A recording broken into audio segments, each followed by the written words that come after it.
Sí, buenas tardes. Buenas tardes con todos. Ya, hoy 30 de julio, ya vamos a pasar a la temática de los animales. Entonces, confirmen todos, ven la pizarra, ¿verdad? Lo que he Sí, escrito en la Master. pizarra. Máster, sí Sí, se ve. Bien, Máster. entonces, ya, muchas gracias. Entonces, ¿qué es lo que ocurre con el reino animal? El reino animal tiene muchas diferencias con respecto a los vegetales, que es lo que nosotros hemos estado estudiando.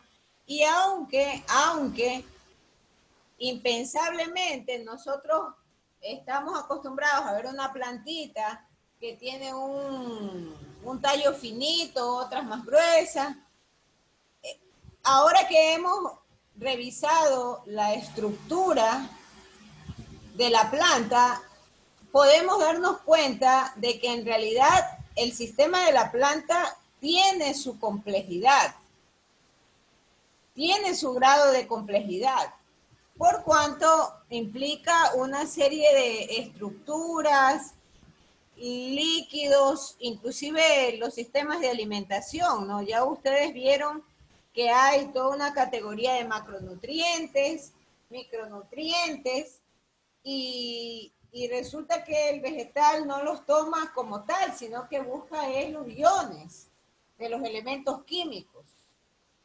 Y estos vienen disueltos, estos elementos vienen disueltos en el agua. Ya todo eso hemos nosotros estado revisando y ese es el motivo por el cual ahora hemos incorporado el tema del proyecto TINI, porque esa es una herramienta didáctica. Ahora, con respecto a las herramientas didácticas, hay una categorización con respecto a la didáctica general y la didáctica especializada.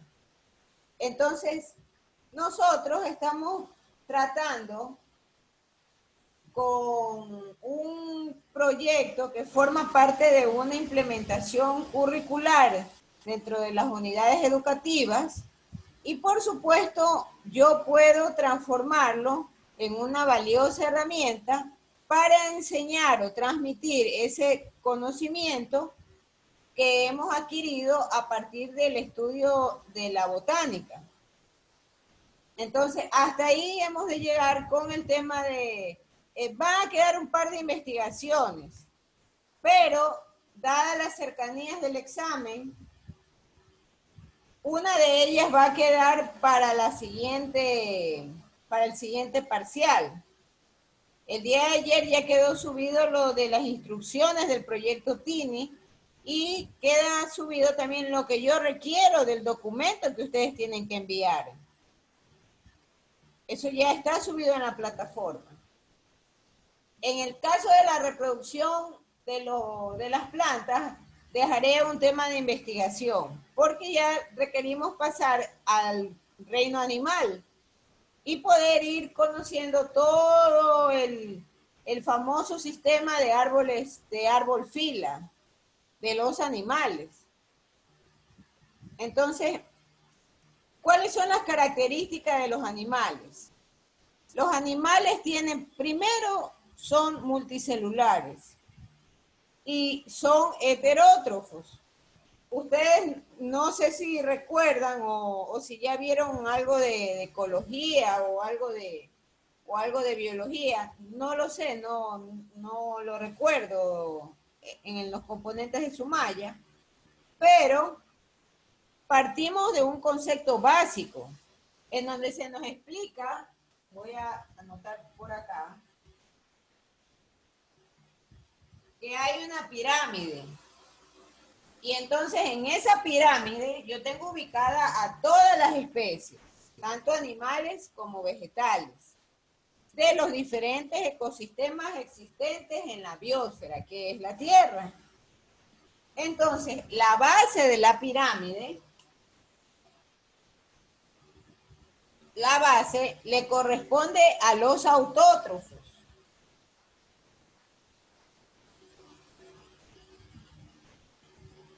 Por favor, tome apuntes o de lo contrario, bueno, espere a que suba este video en el canal porque hay explicaciones que no están en su libro y es necesario que usted las tenga cerca o a la mano para entender los conceptos de los cuales vamos a referirnos de aquí en adelante.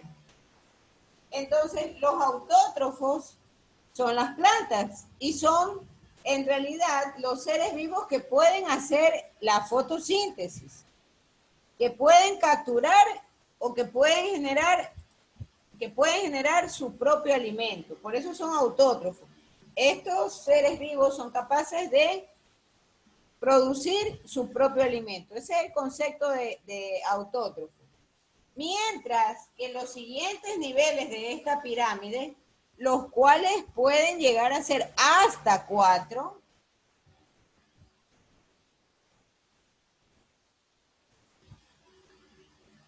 le pertenecen a los heterótrofos. Quizás este concepto usted le recordará el colegio o la escuela. Ahí nos hablan de los autótrofos y los heterótrofos.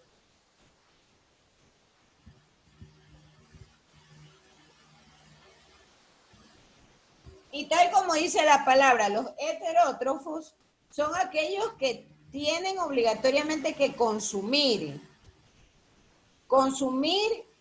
cazar, depredar de otros animales para obtener su alimento. Los heterótrofos no producen su propio alimento. Entonces ellos son, en otras palabras, los consumidores.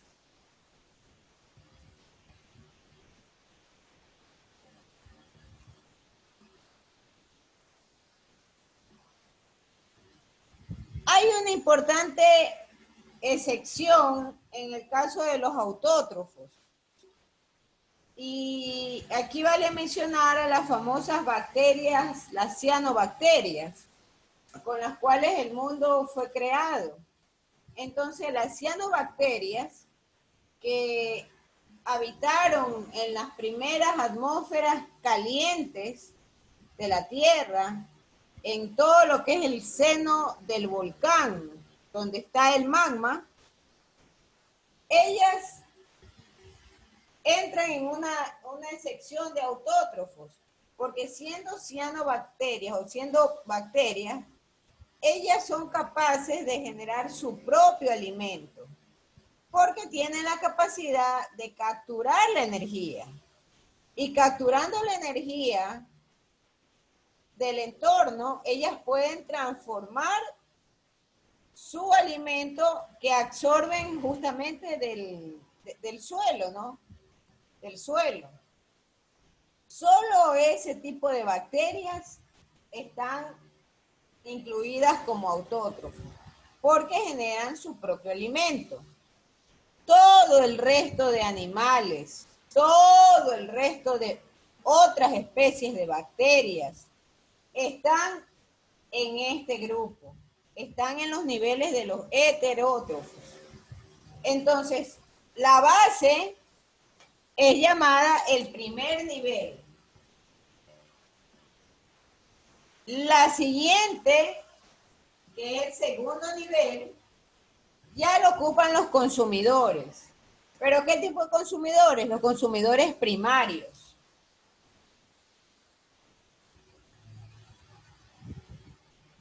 Por favor, confírmeme, Jocelyn Acebo, ¿ustedes han visto la pirámide alimentaria? Sí, Master. ¿Ya eso lo vieron? Bien, entonces se hace más fácil porque voy a... O sea, eso lo vi yo en el colegio, o sea, clase de eso no nos han dado. Ya, eso es lo que quiero que me confirmen. Bien, entonces, el tercer nivel de la pirámide alimentaria está destinado para los consumidores de tipo secundario.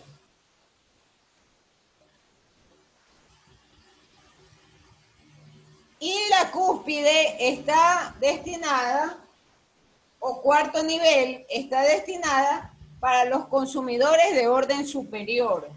o también consumidores terciarios. Entonces, no vamos a entrar a profundidad con el tema de redes ni de pirámides alimentarias, porque ese no es el objetivo de la clase como tal. Pero sin embargo, ¿a dónde queremos llegar? Ahora vamos a hablar de estos segundos, terceros y cuartos niveles. Entonces, para nosotros poder llegar al desarrollo de estos consumidores, hay toda una teoría de investigación y, por supuesto, de evidencia sobre la conformación o las características de los animales. Entonces los animales también han tenido su proceso de evolución y han evolucionado, y las células animales también han sufrido cambios hasta poder llegar a este conjunto de consumidores heterótrofos de los cuales estamos hablando en la pirámide alimentaria. Entonces, de ahí nace la característica. Todos los animales son heterótrofos. Todos tienen que obtener su energía mediante el consumo de otros organismos. Tienen que depredar. Por ejemplo, los consumidores primarios son los herbívoros y ellos tienen su régimen limitado con los autótrofos. Los consumidores secundarios tienen que alimentarse de los consumidores primarios. Un ejemplo que siempre a las personas les causa alto impacto, o siempre a mis estudiantes les ha generado impacto. Por ejemplo, un loro. Un loro normalmente tiene en su régimen alimenticio el consumo de frutas y el consumo de gusanos. Entonces, ese loro pertenece al tercer nivel. Él es un consumidor secundario, ese loro. ¿Por qué? Porque el gusanito, del cual él lo captura y lo ingiere, y lo digiere, por cierto, el gusanito pertenece al primario, porque el régimen del gusanito es exclusivamente vegetales, que es la base de la pirámide. Por ahí aparece un gavilán pollero, y el gavilán pollero captura al loro, lo captura y se lo come. El gavilán pertenece al cuarto nivel, que son consumidores terciarios o de orden superior, los del cuarto nivel, los de la cúspide. ¿Por qué? Porque el del cuarto nivel se alimenta del tercer nivel. Finalmente, todos los ecosistemas tienen un conjunto de especies que pertenecen a ese ecosistema. ¿Por qué? Porque las especies tienen, y eso ya ustedes lo investigaron, me parece en su tarea, en la cual se analizaba el factor abiótico del lugar donde viven las especies. Entonces, dentro de los factores abióticos tenemos temperatura, tenemos presión, tenemos calidad de agua, y en base a esos factores abióticos, las especies de la pirámide alimentaria de ese sitio sobreviven. ¿Qué más podemos decir como característica de los animales? Los animales se reproducen sexualmente, aunque algunas especies son capaces de llevar a cabo lo que es la parte de reproducción de manera sexual. Y hay otros, en cambio, que tienen diferentes estilos de reproducción. Ya vamos a Aquí cae mucho el comentario del caso de los animales que son hermafroditas, ¿no? Que tienen el mismo doble sexo. Una cuarta característica de los animales son que las células animales no tienen paredes celulares, a diferencia de la célula vegetal. Ustedes ya dibujaron ambas células y ya pueden darse cuenta de esa diferencia. Por ejemplo, vamos a pedirle a Marta Cajamarca, ¿qué observó cuando dibujó la célula vegetal y la célula animal? ¿Qué otras diferencias encontró?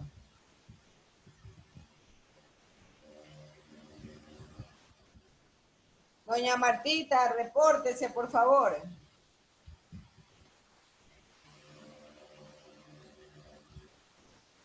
Máster, buenas tardes. Buenas Estaba que tardes. presionaba más. Dígame, Máster. Ya, de lo que usted se acuerda, ¿Ya? de las dos células, ¿qué otra cosa tenían de diferente, aparte de la pared celular? Ya, de la célula vegetal que usted nos mandó a hacer el dibujo, tenía su núcleo. ¿Y qué más? Hay algo No, muy importante, que ya eso lo hemos estado discutiendo todo. lo que usted dijo, la pared celular, la membrana. ¿Qué más? Cloroplasto. Hay una... Cloroplasto también, sí. Eso, Las vacuolas. correcto, los cloroplastos. Fundamentalmente esa es la diferencia. Esa es una de las diferencias más importantes. La célula animal no tiene cloroplasto. Es decir, no tiene la capacidad de poder procesar el tema de la fotosíntesis y tampoco de la clorofila como tal. Entonces, esa es una diferencia importantísima. Además, los animales se mueven y ellos se mueven durante las etapas de su vida, ¿no? Hay un grupo de animales que le llaman animales que se dejan arrastrar por las corrientes de agua. Y ese es el grupo de las esponjas estacionarias. Aún las esponjas estacionarias que no pueden nadar, que no pueden tampoco trasladarse por sus propios medios, aún ellos, ese movimiento de poder trasladarse por la marea o con el flujo de la marea, ese movimiento es justamente o entra en la característica de la movilidad de los animales. O sea que sí puede contar con el grupo de que sí se pueden desplazar por sí mismos, a diferencia de las plantas que no se desplazan, o sea, no tienen movilidad para hacerlo. Las únicas que no tienen, yo por eso mencioné a las esponjas. Las esponjas no tienen movilidad por su propio medio. Sin embargo, llega una etapa de la vida de ellas, cuando son pequeñitas, cuando están como larvas, ahí ellas desarrollan algo de la parte natatoria. Pero esa parte no termina de completarse. Por eso es que ellas solo viajan con la marea, aprovechan la marea para transportarse. Ellos son el único caso, pero aún ese único caso, en etapas tempranas de su vida, la larva como tal entra a la característica de que los animales son móviles. El caso de las esponjas. ¿Qué otra característica más tienen los animales? Los animales son capaces de tener respuesta a los estímulos. Eso yo creo que ya lo había visto con ustedes y habíamos mencionado que el ser vivo, en términos generales, tanto plantas como animales, tienen respuesta al estímulo. Y muy importante, tanto plantas como animales. Eso pertenece a las primeras clases del estudio de la biología, ¿no? Y la biología nos explica que el ser vivo inclusive tiene como cualidad la famosa homeostasis. Les voy a pedir que estas palabras que he anotado aquí en la pizarra las anoten para su vocabulario. Eso queda de tarea. Incluido la palabra autótrofo y la palabra heterótrofo. Sí, esa le hice una captura a mí, ella le hizo una captura. Entonces, la homeostasis es otra característica importante del ser vivo. ¿Y por qué hacemos referencia a la homeostasis? Porque la homeostasis es la capacidad de equilibrarse con el medio que le rodea al ser vivo. Entonces los animales, así como podemos tener respuesta al estímulo, un ejemplo, un ruido, un ave percibe un ruido, es una alerta, sale volando, escapa o busca un lugar donde poder sentirse segura. Eso es una respuesta a un estímulo. Hay estímulos también por parte del olfato. Entonces el olfato también responde cuando, por ejemplo, olemos una rica pizza, por ejemplo. Los animales igual. Entonces un león también es capaz de rastrear o de poder seguir a su presa. Entonces todos esos son estímulos. Y los animales normalmente tienen células nerviosas. Y esas células nerviosas son las que mandan la orden exclusiva a los tejidos musculares para que estos puedan movilizarse y puedan dar respuesta a esos estímulos.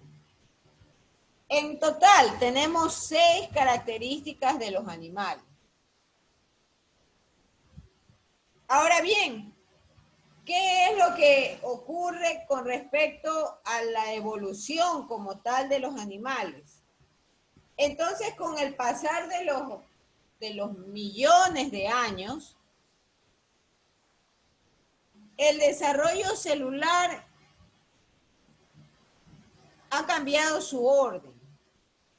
Entonces, por ejemplo, a partir de la célula,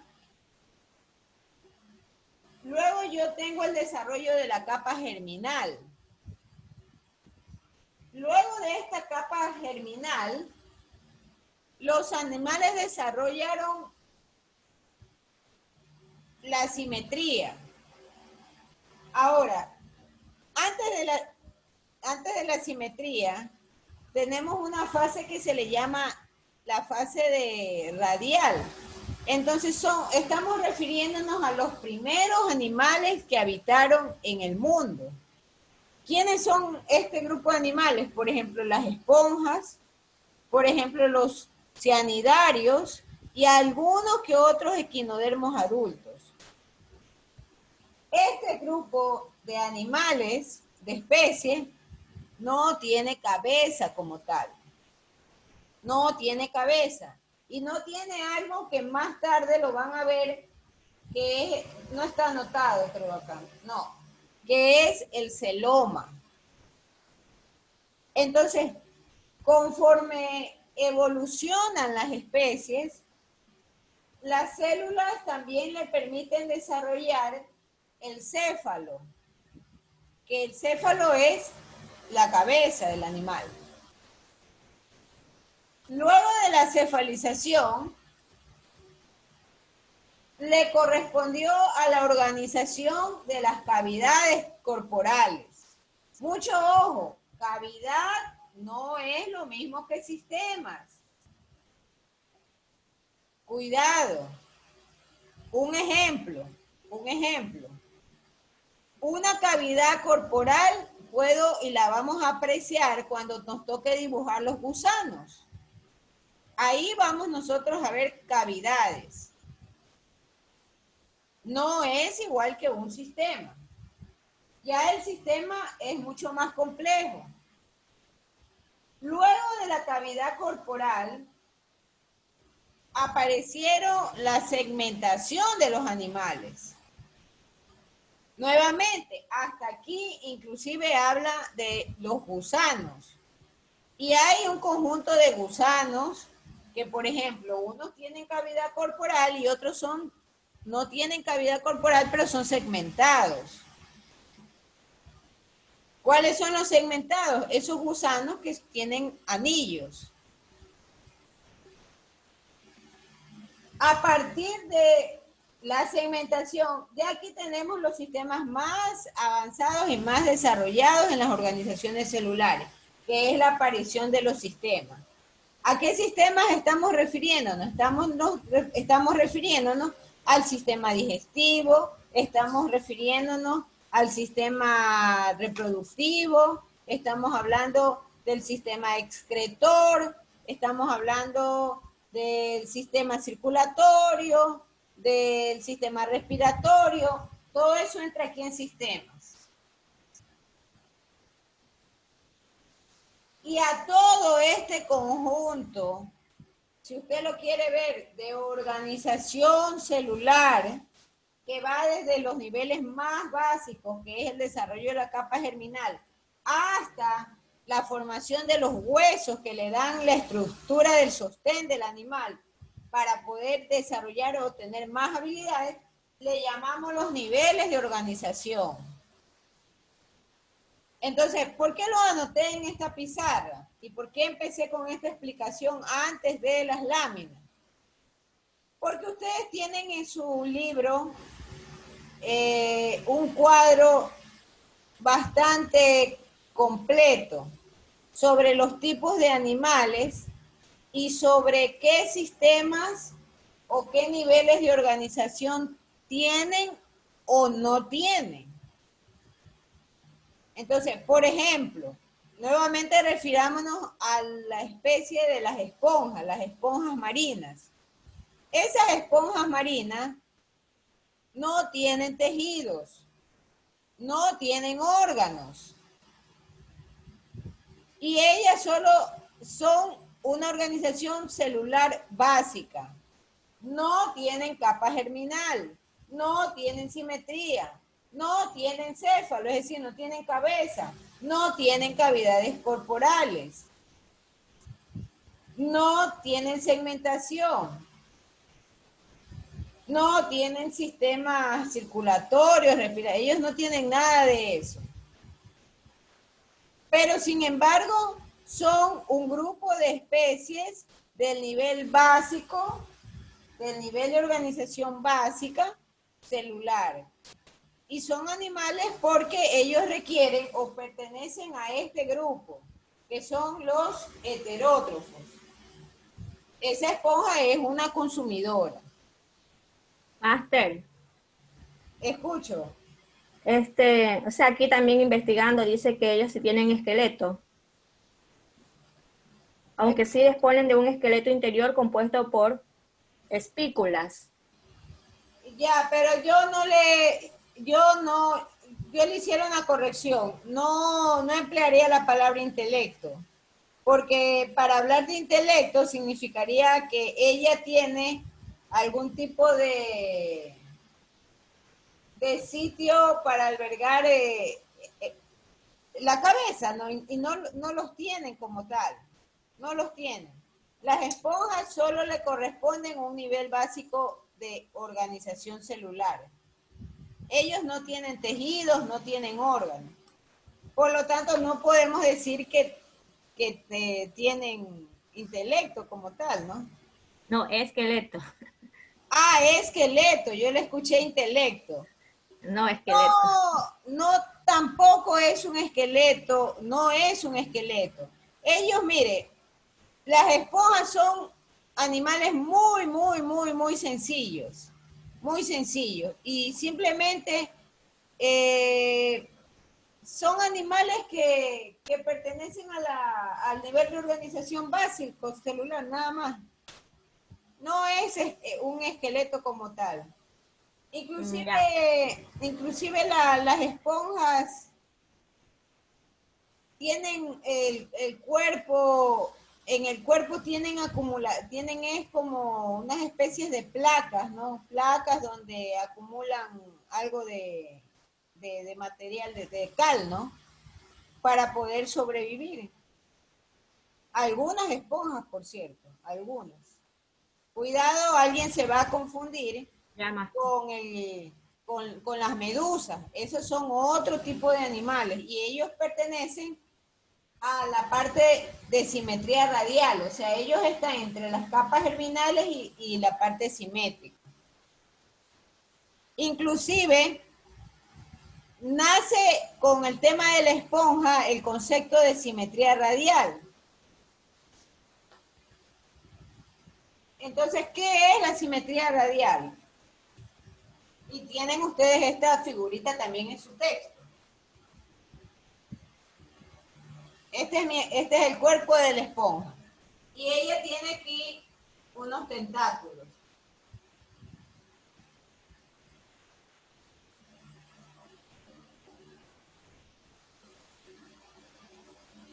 Y tiene un eje central aquí. ¿El dibujo que está haciendo de cuál especie? Ese es el de la esponja. Ah, ya. Ese es el de la esponja, una esponja. Ahora, cuidado, alguien cree que es como un monstruo marino que son largos estos tentáculos. Cuidado. Parece, pero no es. Son muy pequeñitos.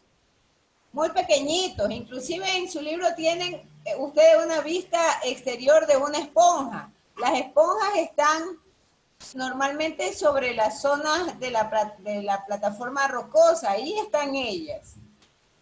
Ahí habitan. Entonces, las esponjas tienen unos pequeños orificios. Y de esos pequeños orificios, ustedes tendrían que tomar la esponja y comprarse un lente de aumento para poder visualizar esta imagen. Cuidado, creen que esto se parece a un pulpo. No. Esta es una ampliación. Pero ¿hacia dónde quiere el libro llegar o el texto tiene que transmitir el conocimiento? De que, por ejemplo, si yo imaginariamente cruzo o con un cuchillo la corto a la esponja, yo voy a tener dos partes iguales. Pero la esponja como tal, lo que tiene es la simetría radial. ¿Qué significa la simetría radial? Que yo paso por ella dos cortes, esa es la característica de la esponja. Entonces, la esponja tiene simetría radial. Significa que por ella paso dos cortes o dos planos, y siempre voy a tener las mismas proporciones. Voy a dividirla y estos planos me van a generar igual parte de proporción. A diferencia de un gusano, por ejemplo. En un gusano no puedo yo tener esta simetría radial. A un gusano le corresponde la simetría bilateral. ¿Qué quiere decir esto? Que al gusano solo puedo encontrar dos partes iguales cuando le paso un solo corte por el centro. Si a mí se me ocurre cortarlo, como estoy cortando la esponja con dos planos, el gusano o las proporciones del gusano no van a ser iguales. A diferencia de la esponja, que la esponja puedo cortarla con dos planos, un plano así y otro plano, y siempre voy a encontrar estas cuatro partes igualitas. Por favor, está claro, sí me he explicado lo del tema de la simetría radial. Preguntas, señores, por favor, porque ya el reloj marca 4:48. Miren, casi no ha avanzado nada. Estas clases realmente no. Preguntas, por favor.